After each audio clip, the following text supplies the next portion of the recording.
আসসালামু আলাইকুম। নতুন একটা ভিডিওতে সবাইকে স্বাগতম। এই যে এখানে যে দৃশ্যটা দেখতেছেন এটা হলো মিশরের গ্রামীণ হাট। এই গ্রামীণ হাটগুলোতে বেশিরভাগই ক্রেতা বিক্রেতা মহিলা।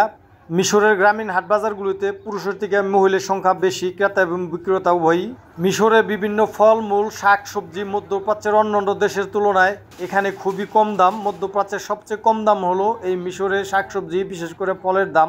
এই যে এখানে খেয়াল করে দেখুন, খুবই সুন্দর সুন্দর ক্যাপসিকাম বিক্রি হইতেছে। এই ক্যাপসিকামগুলি বিক্রি হইতেছে 1 কিলো মাত্র 20 পাউন্ড, যা বাংলাদেশি টাকায় 45 টাকা কেজি। এই ক্যাপসিকামকে মিশরীয় আরবি ভাষায় বলে ফিলফিল এলওয়ান, অনেক অঞ্চলে রুমি বলেও ডাকে। আর এই যে এখানে সুন্দর সুন্দর টমেটো বিক্রি হইতেছে 1 কিলো 5 পাউন্ড, যা কিনা বাংলাদেশি টাকায় মাত্র 11 টাকা।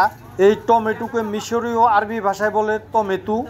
ভিডিওটি ভালো লাগলে দয়া করে আমার চ্যানেলটি সাবস্ক্রাইব করবেন। ভিডিওটি দেখার জন্য সবাইকে ধন্যবাদ। আসসালামু আলাইকুম।